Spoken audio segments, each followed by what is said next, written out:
Germanton Hospital pioneers in world-class orthopedic cardiology and multi-specialty care. Top 3 in Hyderabad, top 10 in South India. Attapur, Hyderabad. రాజకీయ నాయకులు కోట్ల హరి చక్రపాణి రెడ్డి గారు మనతో ఉన్నారు.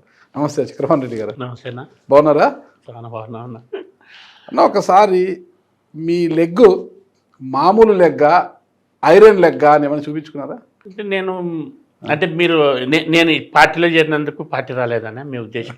అట్లయితే నేను 2014లో మీరు పోటీ చేస్తే వైఎస్ఆర్ కాంగ్రెస్ పార్టీ అధికారంలోకి రాలే, మీరు ఓడిపోయారు. ఈసారి చివరి నిమిషంలో వచ్చి వైఎస్ఆర్ కాంగ్రెస్ పార్టీలో చేరారు. కోడుమూరుకు వచ్చి మద్దతు ఇచ్చారు సతీష్ గారికి. అసలు వైఎస్ఆర్ కాంగ్రెస్ పార్టీ అసలుకి ఇంకా చెప్పుకోనే గౌరవప్రదమైన స్థానాలు కదా, ప్రతిపక్ష హోదా లేకోకుండా తుడిచిపెట్టుకుపోయింది. అంటే చక్రపాణి రెడ్డి గారు ఏమన్నా మామూలు పాదమా లేదంటే ఇనుప పాదమా అనిపిస్తుంది. నా ఓటు ఎప్పుడు ఎక్కడ వేసినా గెలిచే పరిస్థితి ఉండింది. ఓకే, ఏ పార్టీకి వేస్తే ఆ పార్టీకి వేస్తే ఆ పార్టీ గెలిచేది. అంటే ఏ అభ్యర్థికి వేస్తే ఆ అభ్యర్థికి వేసేది నాకు ఉండింది. తర్వాత కాలక్రమేణా నేనే పోటీ చేసే పరిస్థితులు వచ్చినప్పుడు నేను అత్యంత కఠినమైన పరిస్థితుల్లో నేను రాజకీయాలు చేసే పరిస్థితి వచ్చింది. అంటే డోన్ నియోజకవర్గంలో అప్పుడు 96లో నాకు సీట్ ఇవ్వడం, కఠినమైన పరిస్థితుల్లో అక్కడ నేను పార్టీని లాక్కుంటూ రావడం. 2014 వరకు కష్టపడ్డాను. 2004లో నాకు ఎమ్మెల్యే టికెట్ వచ్చిన వదినకి ఇవ్వడం వల్ల దగ్గరుండి గెలిపించినాను. నాది ఐరన్ లెక్క అయ్యేటట్టయితే నా బీఫాము బదులు మా వదినని పోటీ చేపించిన ఆమెను మంచిగా బీఫామ్ తీసుకొచ్చి మీ వదినకి ఇచ్చారా, పార్టీని మీ వదిన గారికి టికెట్ ఇచ్చారా? నాకు బీఫామ్ ఇచ్చింది. నా నామినేషన్ నేను ఫెయిల్యూర్ చేసుకున్నాను. ఎందుకు? నామినేషన్ వదిన నాకు నేను పోటీ చేయాలనే ఆలోచన రావడం వల్ల అప్పటికప్పటికి ఆమె పార్టీ బీఫామ్ ఎవరికి ఇచ్చింది? నాకు ఇచ్చింది. ఓకే, ఇందుకు బీఫామ్లో సెకండరీ నేమ్ ఉంటుంది. ఓకే, తెలుసు. నాకు ఎప్పుడైతే బీఫామ్ డిక్లేర్ చేసినారో వదినే పంపించింది. అంటే ఒక్కరితో కాదు, రకరకాల వ్యక్తులతో నేను పోటీ చేయాలా. కోట్ల సుజాతమ్మ వదిన పోటీ చేయాలని నేను కంపల్సరీ అని అంటే నేను మొదట బెట్ చేసినాను. లేదు, నేను పోటీ చేయాలి, నేను ఇంత కష్టపడినాను కదా, నా ప్రాణాలు అడ్డం పెట్టి నేను చేసినాను, నేనే అని. లేదు అని కన్విన్స్ చేసినారు వాళ్ళు. మీ వదిన చేస్తే మంత్రి అవుతుంది, నువ్వైతే ఎమ్మెల్యేనే కదా, అందులో నీకు దగ్గర ఇప్పటికిప్పుడు డబ్బులు లేవు కదా, ఆమె అయితే ఖర్చు పెట్టగలుగుతుంది అని. వదిన మీకోసం ఖర్చు పెట్టచ్చు కదా, మరిది కోసం. అంత పరిస్థితి నాకున్న త్యాగ పరిస్థితి అందరికీ ఉండాలని లేదు కదన్న.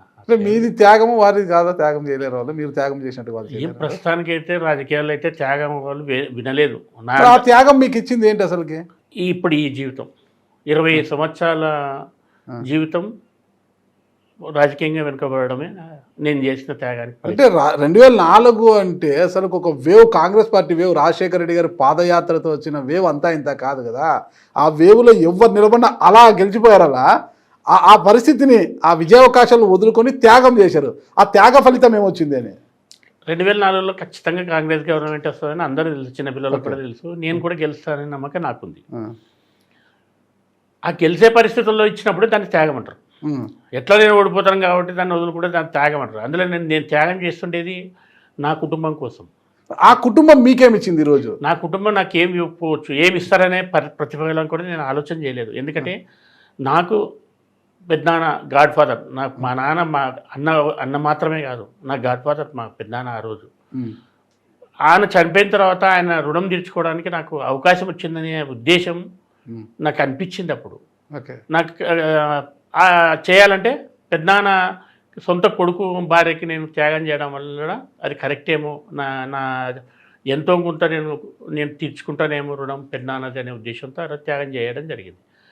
త్యాగ ఫలితాన్ని నేను ఆశయలేదు. ఒకవేళ ఫలితం నాకు వ్యతిరేకంగానే వచ్చింది. వదిన నేను ఆదరించకపోవడం వల్ల వ్యతిరేకత వచ్చింది. కానీ దానివల్ల నేను ఎప్పుడు బాధపడలేదు.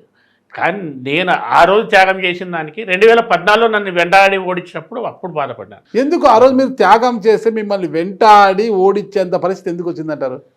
నాకైతే తెలియదండి. ఎందుకంటే 2004 ఎలక్షన్స్లో గెలిచి ఇంకా ప్రమాణ స్వీకారం కూడా కాకముందే చాలామంది దగ్గర నెగిటివ్గా మాట్లాడింది. ఎప్పటికీ వారం కూడా గడవకముందే చక్రం నేను దూరం పెడుతున్నానని ఇండికేషన్ ఇచ్చింది. తర్వాత ఆమె 15 నుంచి 20 రోజుల మధ్యనే మండల్ రివ్యూస్ జరిగినాయి. మామూలు అందరూ ఎమ్మెల్యే గెలిచింది, గవర్నమెంట్ కొత్త ఎంప్లాయీస్ వాళ్ళు వీళ్ళు అందరూ వచ్చి మీరు ఎవరైనా కానీ చక్రం మాట వింటే చక్రం పని చేసేటట్లయితే మీరు కాన్స్టిట్యున్సీలో పని చేయరు, లేదంటే మీరు వెళ్ళిపోండి, అట్లా ఏదైనా ఇంట్రెస్ట్ ఉంటే అని చెప్పి ఆమెకున్నే నా మీద అభిప్రాయాన్ని వాళ్ళకు కూడా చెప్పింది. ఎందుకు అభిప్రాయం వచ్చింది, ఎందుకు అసలు ఆ సిచ్యువేషన్ ఎందుకు వచ్చింది? సిచ్యువేషన్ నాకైతే తెలియదు, కానీ నేను ఊహించినది ఏమంటే ఆమె కంటిన్యూగా రాజకీయాలు లేకుండాలని నేను ఉండడం వల్ల, నేను ఎందుకంటే కింది స్థాయి నుంచి కార్యకర్తల నుంచి పటిష్టంగా పార్టీని నడిపిన వ్యక్తిని, నేను యాక్టివ్లో ఉంటే క్యాడర్ అంతా నా పట్టులోనే ఉంటుంది. ప్రభుత్వం నడిపిన ఎమ్మెల్యే ఉన్న క్యాడర్తో నేను అఫెక్షన్ మెయింటైన్ చేసినాను. క్యాడర్ని డబ్బుతో కూడి లేకపోతే ఖర్చులు పెట్టి క్యాడర్ని తయారు చేయలేదు. నేను నాతో పాటు అర్ధాకలతో ఉండి చేసిన క్యాడర్ అప్పుడు ఆ రోజు డోన్. ఆ క్యాడర్ నుంచి పట్టు తప్పియాలంటే నన్ను రాజకీయ ఆధిపత్యంలో కూడా ఒక వర్గాన్ని నడిపారు కదా మీరు. నేను అదే చెప్తున్నాను, చాలా కష్టమైన పరిస్థితుల్లో, అత్యంత కఠినమైన పరిస్థితుల్లో నేను నడిపినాను కాబట్టి ఆ వర్గం నాకు దగ్గర ఉంది కాబట్టి, ప్రాణానికి ప్రాణం ఉంది కాబట్టి దాన్ని దూరం చేయాలంటే నన్ను దూరం చేయడం ఒకటి మార్గం అని భావించి ఉండొచ్చు అనుకుంటున్నాను. ఒక 2004లో పరిస్థితి, మరి 2014 మిమ్మల్ని ఎందుకు వెంటాడారు? మీరు వైఎస్ఆర్ కాంగ్రెస్ పార్టీ, వాళ్ళు అప్పటికీ ఇంకా కాంగ్రెస్ పార్టీలోనే ఉన్నారు, మరి ఎందుకు తల్లి కాంగ్రెస్ వచ్చి పిల్ల కాంగ్రెస్లో ఉన్న మిమ్మల్ని ఓడించాలనుకున్నారు? ఇప్పుడు ఆడ నేను గమనించినది ఏమంటే మా ప్రకాష్ అన్న, మా వదినకి ఎంత ఉందో ఆ రోజు ప్రకాష్ అన్న కూడా ఆ రోజు అంతే ఉంది. కుటుంబం నుంచి దూరం పోయి ఆ రోజు నేను ఎక్కడనే కుటుంబం నుంచి దూరంగా ఉన్నాను. అప్పటికే ఒక 7-8 సంవత్సరాల నుంచి దూరంగా ఉన్నాను. 2006 ఆఖరి నుంచే దూరంగా ఉన్నాను. దూరం నుండి కుటుంబం నుంచి బయటకు వచ్చి వీడు ఎమ్మెల్యే గెలిస్తే నేను చులకనైపోతానేమో అనే ఉద్దేశం ఆయనకుండి ఎట్టి పరిస్థితుల్లో వాడు గెలకూడదు, ఎవరు గెలిచినా పర్లేదు అని చెప్పే ఉద్దేశంతోనే అప్పుడు నారాయణ రెడ్డిని ముందర తీసుకురావడం, నారాయణ రెడ్డి నేను పోటీ చేయడం వల్ల కేఈ వాళ్ళు గెలుస్తారని కూడా కాస్త వాదన చేసినట్ల నాకు వినికిడి ఉంది. కేఈ వాళ్ళు గెలిచినా పర్లేదు కానీ చక్రం గెలవకూడదు అనేది అప్పుడు సింగిల్ ఎజెండాతో అంత కసి అంతే, ఇంకేం లేదు, ఇంకా ఏం లేదు, తగాదాలు గట్టు తగాదాలు ఏం లేదు. అసలు మాకు ఇప్పుడు కూడా ఎక్కడ కూడా ఒక గజం తేడాలు లేవు, పక్కనే ఉన్నాయి, మా పొలాలంతా ఆనుకొనే ఉంటాయి.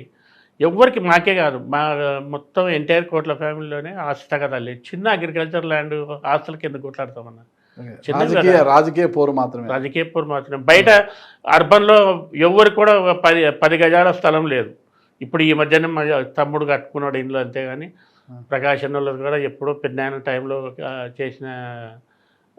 తీసిన ఇండ్లు, పాత ఇండ్లు ఒకటి ఉంది అంతేగాని ఎవరికి ఇక్కడ ఏం ఆస్తుల కోసం. శ్రీనగర్ కాలనీలో ఇల్లు ఉంది కదా, అది అంటే నీకు గవర్నమెంట్ అలాట్ చేసిన సైట్లో కట్టుకున్నారు ఇల్లు, వాళ్ళు కొని చేసినది కాదు, గవర్నమెంట్ అలాటెడ్ సీట్ అది.